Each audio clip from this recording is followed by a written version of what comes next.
Hello. Hello. हाँ जी। हाँ जी sir, मेरी बात लव गुरु से हो रही है? हाँ जी, हाँ जी। जी, मैंने ना आपका यूट्यूब पर वीडियो देखा था, ओके। रिलेशनशिप से रिकॉर्डिंग। हुँ, तो मुझे ना उससे ही रिलेटेड बात करनी है आपसे और कुछ पूछना भी है और बताना है। ओके, बोलिए। निश्चिंत होके बोलिए आप। जी सर, मैं ना बरेली में रहती ही थी ओके, और मैं बरेली से ही हूँ, ओके, 3 साल पहले। ठीक तो है। मेरे 2 बहनें, 2 भाई और मैं, मेरी मम्मी और मेरे हुँ, पापा, ठीक है। हम बहुत अच्छे से रहते थे और बहुत खुश थे अपनी ज़िंदगी में। ओके। तभी एक दिन क्या होता है, मेरी बहन का बर्थडे था तो हुँ, मैंने ऑनलाइन केक ऑर्डर किया ज़ोमैटो से। ठीक है। तो जब मैंने केक ऑर्डर किया तो जो ऑनलाइन डिलीवरी बॉय आता है उस पर तो हुँ, हमारा नंबर चले ही जाता है। हाँ जी, हाँ जी। तो मेरा भी नंबर उन पर चले गया। हुँ, तो वो केक देने आए ना, तो हुँ, उसके बाद मेरा नंबर उन पे चले गया। हुँ, फिर मुझे भी वो पसंद आए, मैंने उन्हें हुँ, देखा तो हुँ, उन्हें भी मैं पसंद आई। तो हुँ, हमारा कॉन्टैक्ट हो गया आप ओके, एक दूसरे से। ठीक है। फिर धीरे-धीरे ऐसे ही चलता रहा, काफ़ी टाइम हुँ, गुज़रा, 6 महीने, 8 महीने हमारी मुलाकात भी हुई। उसके बाद हुँ, हमने डिसाइड किया कि हम साथ में रहेंगे। ओके। लेकिन मैं मुसलमान थी हुँ, हुँ, और वो हिंदू थे। ठीक है। तो हमारी फैमिली तो वैसे भी एग्री नहीं होती। तो हुँ, एक दिन क्या हुआ, मेरी मैं बात कर रही थी तो मेरी फैमिली में पता चल गया। ओके। फिर जब मेरी फैमिली में पता चला तो मैंने अपने घर वालों से कहा, हुँ, लेकिन उन्होंने मना किया कि हम हुँ, नहीं कराएँगे। ठीक है। तो मैं उस लड़के के साथ भागकर हुँ, दिल्ली आ गई। ओके। जब हम दिल्ली आए तो हमने हुँ, कुछ ही टाइम बाद हुँ, शादी कर ली। वो जो लड़का था उसके घर वाले राज़ी हुँ, हो गए हुँ, और बाद में वो रखने भी लगी, मुझे हुँ, एग्री हो गए हमारी शादी के लिए। हुँ, लेकिन मेरे घर वाले तो नहीं थे हुँ, और उन्होंने मुझे ढूँढने की कोशिश भी नहीं की, क्योंकि हुँ, उन्होंने कह दिया था कि अगर तुम जाओगी हुँ, या अपने उस लड़के से ही शादी करोगी तो हुँ, हमारा कोई रिश्ता नहीं है तुमसे। हुँ, और जैसे ही मैं आ गई उसके साथ और मैंने हुँ, शादी कर ली तो 2 महीने बाद मेरे फादर की डेथ हो गई। ओह! इसी उस ठीक है। इसी गम में मेरी हुँ, वजह से। और बहुत वो हुआ, लोगों ने हुँ, उन्हें बहुत कहा भी। हुँ, तो जब मैं यहाँ गई तो बहुत शुरू में तो मेरे हस्बैंड ठीक थे। हुँ, मतलब शुरू के 1 महीने बहुत अच्छे से रहे वो, हम हुँ, बहुत अच्छे से रहते थे। ठीक है। लेकिन फिर धीरे-धीरे क्या हुआ, मुझे पता चला कि वो ड्रिंक भी करते हैं। हुँ, और फिर शुरू-शुरू में वो ड्रिंक करके आए एक बार हुँ, और मैंने उनसे समझाया तो हुँ, उन्होंने हुँ, तब तो कुछ नहीं कहा। हुँ, फिर 2 दिन बाद वो दोबारा करके आए। हुँ, फिर मैंने उन्हें समझाया तो उन्होंने हुँ, मेरे चाँटा मारा। अच्छा। और मैंने उनसे कहा तो हुँ, फिर उन्होंने मुझे मारा और हुँ, थोड़ी देर बाद क्या हुआ, वो हुँ, नॉर्मल हो गए हुँ, और मुझसे माफ़ी-वाफ़ी माँगने लगे हुँ, और मेरे हाथ-पैर जोड़ने लगे। तो हुँ, मैंने उन्हें माफ़ कर दिया। हुँ, फिर ऐसे ही चलता रहा, चलता रहा। फिर ये रोज़ का हो गया, वो ड्रिंक हुँ, करके आ रहे हैं और मेरे ऊपर हाथ उठा रहे हैं, मुझे मार हुँ, रहे हैं, पीट रहे हैं ओके। और मुझसे कह रहे हैं, हुँ, जबकि मैंने उनके लिए अपना सब कुछ छोड़ दिया, अपने हुँ, माँ-बाप तक छोड़ दिए, हुँ, अपने भाई-बहन सब कुछ। हुँ, लेकिन फिर उन्होंने कुछ नहीं छोड़ा अपना, है ना? वो हुँ, मुझे मारते-पीटते और इवन मैं उनसे कहती कि भाई तुम ऐसा मत करो, तो ओ मुझसे ये कहते कि तुम्हें ज़्यादा है ना तो तुम चले जाओ अपने घर। ओके, और लेकिन जब मैं अपने घर जाने के लिए कहती और मैं हुँ, राज़ी हो जाती, मैं जाती तो जाने भी नहीं देते। ओके, मैं उनसे कहती कि तुम मुझे डिवोर्स दे दो तो मुझसे कहते कि मैं तुम्हें छोड़ूँगा नहीं, है हुँ, ना? ऐसे नहीं जाने दूँगा हुँ, और तुम्हें बर्बाद कर दूँगा। हुँ, हाँ, तुम्हें ऐसे ही रहना पड़ेगा मेरे साथ। हुँ, ओ, तो अब मैं उनके साथ रह रही हूँ। बीच हुँ, में क्या हुआ, मेरे हाथ पे ना हुँ, सब्ज़ी गिर गई तो उससे मेरा हुँ, हाथ जल गया पूरा। ओके, तो उन्होंने मेरा ट्रीटमेंट भी नहीं कराया अच्छे से, उन्होंने दिखवाया नहीं अच्छे से, वो धीरे-धीरे जल के फैल गया ज़ख्म, इतना फैल गया कि मैंने डॉक्टर से दिखाया तो उन्होंने बताया कि अगर आप इसका इलाज नहीं कराएँगे अच्छे से तो काटने तक की नौबत आ सकती है हाथ। ओके, लेकिन तब पर भी मेरे हस्बैंड ने बिल्कुल मेरा ध्यान नहीं रखा। ओके, वो बाहर जब जाते लोगों के सामने तो ऐसे मतलब इतना प्यार दिखाते हैं मुझे, जैसे हुँ, वो बहुत ही प्यार करते हैं मुझसे। हुँ, लेकिन जब वो कमरे में आते, हम अकेले रहते तो हुँ, वो मुझे मारते पीटते, है ना, हुँ, जलील करते, बदतमीजी करते मेरे साथ। हुँ, मतलब करते हैं, अब भी हुँ, करते हैं। तो मुझे समझ नहीं आ रहा कि मैं क्या करूँ। मेरे हाँ, पास तो कोई ऑप्शन भी नहीं है कि मैं अपने घर चले जाऊँ, क्योंकि मेरे घर वाले तो मुझे रखेंगे नहीं हुँ, और मेरे हस्बैंड भी मुझे छोड़ नहीं रहे, मुझे बहुत हुँ, परेशान कर रहे हैं और उनकी बहुत जान पहचान भी है। हुँ, तो मुझे लगता है कि अगर मैं चली जाऊंगी शायद वो मुझे कहीं से ढूंढ के मारे पीटे। हम्म। तो आप मुझे बताइए मैं क्या करूं। मैम आपको एक बात बताना चाहूँगा कि देखिए हम ना अपनी ज़िंदगी में ख्वाहिश के बहुत ज़्यादा पीछे भागते हैं, है ना? वो कोई भी चीज़ हो, रिश्ते में हम ख्वाहिशें करते हैं कि कोई ऐसा इंसान मिले जो हमारा बहुत ध्यान रखे, हमसे बहुत प्यार करे। आपने जो कहानी बताई ना, इससे पहले भी मैं कई लोगों की ऐसी कंडीशन देख चुका हूँ, है ना? अ, जी प्यार में हम क्या करते हैं ना, अभी आप जो कंडीशन बता रहे हैं, आप सोच सकते हैं कि जिस फादर ने आपको पाल पोस के बड़ा किया, आपके लिए अपने खून पसीना बहाया, वो इंसान गम में या कैसे भी कह लो, वो इंसान दुनिया से चला गया, है ना? जी हम इतने कई बार गिर जाते हैं चीज़ों में कि हमें एक बेसिक इंसानियत क्या है वो भी याद नहीं रहता, है ना? मैं लव गुरु ज़रूर हूँ, मैं बहुत प्यार पे बातें करता हूँ, बहुत लोगों को एडवाइस करता हूँ, लेकिन हमेशा एक चीज़ मेरे मन में है और मैं इसको मतलब 100% मानता हूँ कि आप अपनी मर्ज़ी से अपना हमसफ़र चुन सकते हैं, है ना? चुनिए आप, लेकिन आपके अंदर वो सारे गट्स होने चाहिए कि आपकी वजह से कोई तीसरा इंसान बर्बाद ना हो, है ना? जी आपने तो चुना लेकिन आप तो बर्बाद हैं, ठीक है? आप बर्बाद हो रहे हैं, आपका फैसला है तो समझ में आता है, लेकिन जिन लोगों ने आपको प्यार किया, आपकी परवरिश की, आपका साथ दिया, वो लोग आपकी वजह से बर्बाद हो रहे हैं, तो आपको इस चीज़ का बिल्कुल भी हक नहीं है ना? और जी बात रही जी समाज के दबाव की, इन चीज़ों की, हम हर पढ़ा लिखा इंसान या इवन हर बंदा ये कहता है कि भाई समाज का क्या दबाव है, जो जैसे रहना चाहता है रहे, कोई दिक्कत नहीं है, कोई फ़र्क नहीं पड़ता रिश्तों में, और जिसकी जहाँ मर्ज़ी चाहे शादी करे। ये बोलने में और ये सब चीज़ें एक टीवी पे या न्यूज़ पे चलने में ये सब चीज़ें अच्छी लगती हैं, लेकिन एक सामाजिक प्रेशर रहता है, ये हर बंदे पर रहता है, ठीक है? आप तो जी एक नॉर्मल परिवार से थे, मिडिल क्लास परिवार से थे। हमने तो ऐसे-ऐसे रिश्ते देखे हैं जहाँ के आपने शायद सुना ना हो, एक अमूल करके कंपनी है हमारे देश में, ठीक जी है? हाँ, उनकी लड़की को किसी गरीब टीचर से प्यार हो गया था, वो मुस्लिम था और उनकी जो लड़की थी आई थिंक वो हिंदू है। तो उस लड़के को अपनी जान दे के उसकी कीमत चुकानी पड़ी, है ना? जी जबकि वो इतने बड़े उद्योगपति, इतने बड़े अमीर आदमी हैं। इस बात से ज़रा भी नहीं फ़र्क पड़ता कि कौन कहाँ खड़ा है, सबकी सोच जो है ना, हम ऐसे एक माहौल में रहे हैं बचपन से और वही माहौल चलता हुआ आ रहा है। कहीं न कहीं हमारी ज़िंदगी पे उसका बहुत ज़्यादा नेगेटिव असर पड़ता है। हमारी पे तो पड़ता ही है, और अगर हमने कोई फ़ैसला लिया हमारी ज़िंदगी पे नेगेटिव असर पड़ रहा है तो उतना मैटर नहीं करता है। लेकिन वो परिवार जिसने हमें बचपन से लेके चलना सिखाया, बोलना, खाना-पीना सिखाया, वो हमारी वज़ह से बर्बाद हो जाए, तो ऐसा प्यार ना इंसान को नहीं करना चाहिए, है ना? जी मैं सुन के मतलब सन्न हो गया हूँ आपकी बात, आपने इतनी बड़ी बात की कि मेरे फादर 2 महीने बाद चल बसे और सारी चीज़ें। आपके टॉपिक पे हम बात कर लेते हैं, आपकी परेशानियों पे। पहले तो हम उनकी परेशानियों, फैमिली की परेशानियों पे बात करते हैं।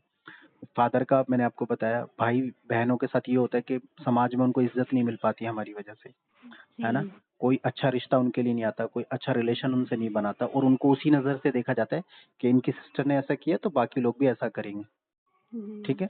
मैम प्यार का ना एक कॉन्सेप्ट ही अलग है। ये जो प्यार है ना आज के टाइम का, इसमें प्यार जैसा कुछ होता ही नहीं है। ये होता है पसंद नापसंद, है ना? किसी की आँखें बड़ी हैं, किसी के बाल बड़े हैं, या कोई क्यूट दिखता है या फिर कुछ इस तरह से ये आजकल के रिश्ते बनते हैं। और जी ऐसे रिश्तों की कोई वैल्यू नहीं होती है ना? कोई आप खूबसूरत चीज़, शौकिया चीज़ खरीद के भी लाते हैं ना, बाइक, गाड़ी, मोटर कुछ भी, 2 महीने में, 1 महीने में आपका मन भर जाता है ना? जी वैसे ही आजकल के रिश्ते हैं कि आप 2 महीने, 4 महीने रहने के बाद ना आप बोर हो जाते हैं उस चीज़ से। पहले तो जी पाने की बहुत ख्वाहिश होती है, आप चाहते हैं कुछ भी करके इसको पालूँ, जब पालेंगे, इस्तेमाल करेंगे, उससे मन भर जाएगा। तो आजकल के रिश्तों में प्यार जैसा कुछ नहीं है ना, आपने बताया कि आपका हाथ तक जल गया, आपका हाथ काटने की नौबत आ गई, तब भी उस बंदे ने ध्यान नहीं रखा। आज आपको मारता-पीटता है, सारी चीज़ें करते हैं। ज़रा भी आपका प्यार वाला एहसास बाकी है उस बंदे के लिए आप? नहीं वो मुझे मारता है पीटता है हुँ, और मुझसे कहता है हुँ। ये कि आपके अंदर अभी भी फीलिंग आती है प्यार वाली उसको लेके? नहीं नहीं आती मुझे अब। अब बिल्कुल भी नहीं आती होंगी ना, नफ़रत छूटती होगी, नहीं गुस्सा आती। आता होगा। मैं पछताती हूँ कि हाँ, मैंने क्यों ऐसे इंसान के लिए अपना सब कुछ छोड़ सब दिया, कुछ अपने छोड़ माँ बाप, दिया। अपनी इज्जत, हाँ, सब तो मैं चीज छोड़ बस दी। एक पल का एक पल का होता है हमारी सोच चेंज होने में, अगर कोई इंसान हमें अच्छा लग रहा है चीज़, जब वो खराब होता है तो हमें प्यार जितना प्यार होता है उससे कहीं ज़्यादा उससे नफ़रत हो जाती है ना? जी प्यार कोई ऐसी चीज़ नहीं है कि जो परमानेंट हो, प्यार एक पता है केयरिंग और हेल्पिंग और इस तरह की सारी चीज़ों को मिला के प्यार बनता है ना? जो इंसान जी आपसे प्यार करेगा पहली बात तो वो आपके परिवार को बर्बाद नहीं कर सकता, है ना? वो आपको ऐसे ऐसे फैसले लेगा ही नहीं आपके साथ। वो अपना पैरों पे खड़ा होगा, मेहनत करेगा, कुछ बनेगा, उसके बाद आपके परिवार के साथ जाएगा या आपको भी कुछ बनाएगा, है ना? तब वो इस तरह का फैसला लेगा। ये नहीं एक मिडिल क्लास की नॉर्मल लड़की जिसने दुनिया बहुत नहीं देखी है, उसको बोलेगा चलो मेरे साथ भाग के शादी करते हैं, और शादी करेगा, उसको फंसा लेगा, फिर उसको बोलेगा कि भाई मैं या तो तुम्हें बर्बाद कर दूंगा, छोड़ूंगा नहीं, और तुम अपनी फैमिली पहले भी बर्बाद, मतलब फैमिली आपकी वजह से पहले ही बर्बाद हो चुकी है। आप जी। सोच सकते हैं कि कितना बड़ा लॉस हुआ है। वो मुझसे कहता है अगर तुम चली जाओगी तो हैं? मैं तुम्हारे घर जाके बहुत तमाशा करूंगा, मैं उन्हें पुलिस से पकड़वा दूंगा। मैं यही तो बोल रहा हूँ आपसे कि आप इस कंडीशन में आके खड़े हो गए हैं कि यहाँ से आप ना आगे जा सकते हैं ना पीछे आ सकते हैं ना। जी। लेकिन उसके बाद भी मैं आपको एडवाइस करूंगा, है ना, उसके बाद भी मैं आपको समझाऊंगा कि क्या हो सकता है इस रिश्ते में। देखिए इस रिश्ते में नॉर्मली है कि आप ऐसी जगह पे खड़े हैं कि आप उससे एकदम पीछा नहीं छुड़ा सकते। मैं आपसे कोई भी बहुत लंबी चौड़ी घुमा के बात नहीं करूंगा, जो फैक्ट्स हैं उन पे बात करूंगा, ठीक है। जो इंसान नशा करता है, नशे में रहता है, वो बहुत ज्यादा सीरियस नहीं होता किसी की इज्जत को लेके या किसी की रिस्पेक्ट को लेके, है ना। इवन वो अपनी फैमिली की भी नहीं करता, माँ बाप की भी नहीं करता, वाइफ की भी नहीं करता। ये तो आपका लव मैरिज था और इंटर रिलीजियस था। जी। तो इसके बाद क्या है, आपके को रिस्क ज्यादा हो जाता है इस रिश्ते में, है ना, क्योंकि वो नशा करता है। इंसान जब नशा करता है तो वो बहुत कम सोचता है, वो मदहोशी में रहता है। और आपके साथ ये कंडीशन, आप घर भी नहीं जा सकती, आपकी फैमिली बहुत ज्यादा परेशान है ना। जी। अब ऐसे माहौल में आप पहले तो ये देखें कि आपकी रोजमर्रा की जिंदगी कैसे चलेगी। आपके पास कोई बच्चा बच्चा भी है? नहीं, बच्चा नहीं है। बच्चा नहीं है, एक्चुअली मेरा मिसकैरेज हो गया मिसकैरेज हो गया था। 2 बार। हाँ, तो अभी कोई फिलहाल बच्चे का प्लान नहीं करना आप, ठीक है। जी। पहले ये देखना कि आप स्टेबल कैसे हो जाएंगे, किसी भी तरीके से कोई छोटा मोटा काम कर लें, अपना कुछ कर लें, अपने ऊपर पैरों पे खड़े हो जाएं आप, ठीक है। लेकिन वो तो मुझे कोई काम नहीं करने देता ना, मैं आपसे बताता हूँ, देखिए क्या करना है आपको। आप उसको 2-3 बातें समझाइए, ठीक है। वो मारता पीटता है, वो आप बहुत कमजोर हो जाएंगे तो आपको गुलाम बना के रखेगा पूरी जिंदगी, है ना। आप जी। बिल्कुल कमजोर मत हो जाइए, और ऐसा भी मत करिए कि वो नशे में कुछ गलत कर दे। गुस्सा भी मत करिए, लड़ाई भी मत करिए। आप उसको ये बोलिए बिठा करके, और 1-2 बंदे को, उसके मम्मी पापा को या किसी को भी, वो तो नहीं समझेगा लेकिन मम्मी पापा को, किसी को जो। उसके पेरेंट्स मुझे सपोर्ट नहीं करते हैं। वो तो चाहते हैं कि कैसे भी ये शादी खत्म हो हाँ, जाए। तो मैं यही कह रहा हूँ, वो चाहते हैं ना, ये तो आपके लिए, आपके फेवर में है। आप भी तो चाहती हैं खत्म हो जाए। लेकिन वो उस लड़के के आगे नहीं बोलते ना कुछ भी, और वो लड़का तो नहीं खत्म करना चाह रहा ना, वो तो मुझे बहुत मारता पीटता मैं है। आपसे बता रहा हूँ ना, एक सिचुएशन आपने मुझे ये तो बता दी पूरी, लेकिन इससे उभरने का कोई ना कोई ट्राई तो आपने करना ही पड़ेगा, है। ट्राई के लिए बता रहा हूँ मैं। अगर आप यही सोचते रहेंगे तो फिर ये चीज कभी खत्म नहीं होगी, है ना। कुछ ट्राई तो आपने नया करना पड़ेगा, जी। ठीक है। आप ये कर सकते हैं कि आप या तो फैमिली को, या जो भी कोई पर्सन तो ऐसा होगा जिससे कि आप बात कर सकते हैं, अपना अपनी फैमिली में कर लें किसी से, है ना। जी। और अगर इतना मुश्किल है ना तो एक काम कर लें आप, ठीक है। कोई जी। आपका दोस्त या कोई दूर का रिश्तेदार या कोई ऐसा इंसान जिस पे आपको ट्रस्ट हो कि ये इस लायक है कि मेरा सपोर्ट कर देगा इस टाइम पे। हाँ, मेरी कजन। हाँ, कजन है ना आपकी, बस हो गया। आप कजन, और आप अपने घर नहीं जाना, ठीक है। जी। आप घर जाएंगे तो रिस्क बढ़ जाएगा, घर वालों के लिए भी और आपके लिए भी, क्योंकि ऐसे इंसान का कोई भरोसा नहीं होता। आप जी। कजन की हेल्प लेके ना और यहाँ से रवाना हो जाए फिलहाल के लिए, ठीक है, कुछ जी। दिन के लिए। और आप अपने पैरों पे खड़े हो जाएं, आपने अपनी चीजें कर लें, और दिल्ली महिला आयोग में एक नोटिस दें। जी। दिल्ली महिला आयोग से ना हरेसमेंट का इसके ऊपर नोटिस, अभी जो है लीगल नोटिस इसको दे दें, ठीक है। जी। जी। और जब आप काम वाम करना शुरू करेंगे, चीजें करेंगे, और इसको दिल्ली महिला आयोग से ही लड़ना आप इस केस को। आप इसको जी। कोर्ट वोट तक मत लेके जाना, अभी दिल्ली महिला आयोग में डालना, अपनी सारी कंडीशन बताना, और वो जी। आपका केस खुद से लड़ेंगे दिल्ली महिला आयोग वाले, जी। ठीक है। या दिल्ली में ही है ना आप लोग? जी सर। हाँ, तो दिल्ली महिला आयोग में चले जाएं। बाकी ये जो महिला आयोग है ये पूरे हिंदुस्तान के अंदर है, किसी भी राज्य जी। में जाएंगे तो वहाँ पे ये होता ही है। तो आप जी। ये उसमें डालें केस को, और उसके बाद क्या करें, आप इसको धीरे धीरे आगे बढ़ाते रहें। वहाँ पे क्या जी। आपका एक जो आपकी पोजीशन है ना वो मजबूत हो जाएगी। जब दिल्ली महिला आयोग से आपका केस आएगा तो फिर वो आपको हरेस नहीं कर सकता, है ना। और जी। आप सारी कंडीशन उसमें नोट कर देना अपनी, कि ये ऐसे ऐसे हुआ मेरे साथ, ये हुआ, पूरा अच्छे से नोट कर जी। देना। और जो जब आप हमारी शादी हम्म नहीं हुई थी, मतलब हम्म मैं नहीं आई थी उनके हम्म साथ, तो वो हम्म मुझसे कहते थे कि हम्म मेरे मुसलमान होने से उन्हें कोई दिक्कत नहीं है। वो हम्म मुझसे कहते थे कि तुम अपना धर्म फॉलो हम्म करना, मैं अपना फॉलो करूंगा, हम्म और मैं तुम्हें कभी फोर्स नहीं करूंगा हम्म ना तुम करना। लेकिन हम्म जब हमारी शादी हुई तो उसके 2 महीने बाद ही हम्म वो मुझसे जबरदस्ती करने लगी कि तुम अपना धर्म चेंज कर लो हम्म और तुम हिंदू बन जाओ, और हम्म तुम ये सब छोड़ दो, और तुम तो नहीं, पूजा करा करो। तो मैम तो आपने बहुत बड़ी गलती की ना। आपने ये सबसे बड़ी गलती की कि एक अननोन पर्सन पे आप इतना ज़्यादा ट्रस्ट करके उसकी हर बात को यस करके आप आ गए हैं। हर बात को, कोई बात तो आप मतलब ये नादानी में ही होता है जब हम बिना मतलब किसी दूसरे के दिमाग से चलने लगते हैं ना। अपना जी। दिमाग हम साइड में रख देते हैं, जो वो कहता है वो मानते हैं, जैसा वो कराता है वैसा करते हैं। तो फिर ऐसा तो यही होता है। अगर किसी ने आपसे कहा कि हम दोनों आसमान पे जाएंगे और 2 तारे आप लेके आना, 2 तारे मैं पकड़ूंगा, तो ये कोई बात थोड़ी होती है भाई। समाज हमने, लेकिन मुझे लगा ना कि वो मुझसे प्यार करते हैं तो मैम झूठ क्यों प्यार बोल के रहे हैं। हालात आपने देखे नहीं है, मैंने देखे हैं। मैं इस फील्ड में कम से कम 4-5 साल से हूँ। मैं बुरी से बुरी, आपका तो क्या ही केस है ना, आपका तो चलो हिंदुस्तान में मारपीट का केस है। लोगों ने प्यार के नाम पे लड़कियों को घर से लिया है, उनका सब कुछ छुड़ाया। घर वालों ने इसलिए नहीं देखा कि भाई भाग गए, दूसरे धर्म में चले गए या दूसरे किसी इंसान के साथ हमारी बेइज्जती करा दी, हमें मतलब नहीं मरे या जिए। और लड़के ने क्या किया है, उसको लेके गया दुबई घुमाने के नाम पर, वहीं पे बेच के आ गया है ना। जी। ऐसा भी हो गया है लड़कियों के साथ। मैं 5 साल से हूँ, आए दिन कुछ ना कुछ ऐसा आता रहता है। आप तो जी सिर्फ सर। इतना है ना कि मारपीट का केस है और यहाँ का ही है, हिंदुस्तान का ही है, ये तो जी। नॉर्मल है फिर भी मेरी नज़र में, है ना। जी। ऐसा ऐसा तो लाखों लाख लड़कियों के साथ हो रहा है जैसा आपके साथ हुआ है, ठीक है। और जी। इसमें धर्म और कास्ट की बात नहीं है, चलो धर्म का है थोड़ा सा एंगल आप दे रहे हैं, अच्छी बात है, और होगा भी, कुछ लोग होते हैं बेवकूफ़। लेकिन सेम धर्म में भी आप कर लो भाग के, और घर वालों को अगर कॉन्फिडेंस में लेके ना करो, तो इस तरह की कंडीशन आम हो जाती हैं, है ना। जी। हाँ, धर्म का ये रहता है कि दूसरे धर्म में अगर आप करते हो तो घर वाले फिर आपको घर में नहीं घुसने देते, क्योंकि उनको जी। समाज का एक दबाव रहता है ना। माँ बाप किसी के नहीं चाहते कि उसका बच्चा दुखी रहे, लेकिन समाज का एक बहुत बड़ा दबाव रहता है माँ बाप के ऊपर, और जी। वो जी। हर जगह रहता है ना। हम भी कल आप होंगे, आपके बच्चे बड़े होंगे, तो एक रहता ही है, समाज में रह रहे हो तो समाज का दबाव रहेगा आपके ऊपर। जी सर। हाँ जी, तो आप इस चीज़ को माने, आप इस जो मैंने कहा है दिल्ली महिला आयोग में आप अपना केस दें, और दूसरा आप अपनी कज़न के साथ रहें कहीं दूर, ठीक है? और किसी जी। को भी इसका पता ना चले कि आप कहाँ हैं, ठीक है? और जी। आप जो है उनके साथ मिलके अपना कोई काम करें छोटा-मोटा, जिससे कि आपकी ज़िंदगी थोड़ी स्टेबल हो, ठीक है? जब आपकी जी। ज़िंदगी स्टेबल हो जाएगी, आप अपना काम-वाम करें, फैमिली से कॉन्टैक्ट करने की कोशिश करें, उनसे माफ़िया माँगे, उनसे बात करें, ठीक है? वो एक ना एक दिन आपको माफ़ कर देंगे, लेकिन आप अभी फैमिली के पास भी ना जाएँ, ठीक है? जी। हाँ, और आप अपनी ज़िंदगी में कभी भी मैम मैं आपको ये सलाह देना चाहूँगा, कभी भी किसी इंसान पे भरोसा ना करें। प्यार एक बहुत अलग चीज़ है, अगर कभी ज़िंदगी में आपको कोई प्यार करने वाला मिलेगा तो एहसास ज़रूर होगा। लेकिन हम प्यार करने वालों को हमेशा पागल समझ लेते हैं, और हमेशा प्यार करने वाले पागल ही होते हैं, है ना?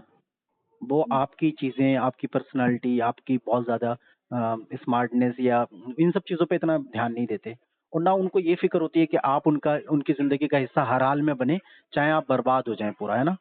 जी। हाँ, प्यार करना और अपनी ज़िंदगी में लाना, दोनों में बहुत फ़र्क है। ज़िंदगी में लाने के लिए वो सारे जितने भी आपके चीज़ें होती हैं, वो उनको फुलफ़िल करना पड़ता है ना? जी। प्यार प्यार तो हम कर लेते हैं, लेकिन जीने के लिए जो चीज़ें ज़रूरी हैं, अगर कोई इंसान आपसे प्यार करता है, आपको इज़्ज़त देना चाहता है, तो वो जीने के लिए जो चीज़ें ज़रूरी है, वो भी आपको प्रोवाइड कराएगा वो, है जी। ना? ऐसे नहीं उठा के लाया और कहीं पे रख दिया और फिर उसको टॉर्चर कर रहा है। ऐसे प्यार जैसे ये बिल्कुल भी रिश्ते नहीं होते हैं। ये होते हैं कि जी। भाई किसी इंसान को भरोसे में लेके उसकी पीठ में खंजर घोंपना, उसको धोखा देना, उसको बर्बाद करना, है ना? जी। हाँ, और ऐसे जानवर लाखों लाख हैं, है ना? मैं तो इंसान भी नहीं मानता ऐसे लोगों को, है ना? किसी के दिल से खेलना, उसको बहुत भरोसे में लेके बहुत अच्छी बातें करना और फिर उसके साथ इस तरह कर देना, है ना? जी। मैं इंसान नहीं मानता ऐसे लोगों को। मैं मानता हूँ कि टाइम पास रिश्ता हो सकता है या फिर टाइम पास रिश्ते में, लेकिन आप इस तरह खेल मत करिए किसी की ज़िंदगी में, है ना? बहुत डरावनी चीज़ें होती हैं। कोई इंसान, आपको तो फ़र्क नहीं पड़ा ना, आप फैमिली में भी हैं, आप दारू भी पी रहे हैं, आपका सब कुछ ठीक चल रहा है, लेकिन एक लड़की के बारे में सोचो, उसका फ़ादर दुनिया में नहीं रहा, उसको आपने इंसानों जैसी इज़्ज़त भी नहीं दी, जो एक बेसिक इंसान को इज़्ज़त दी जाती है।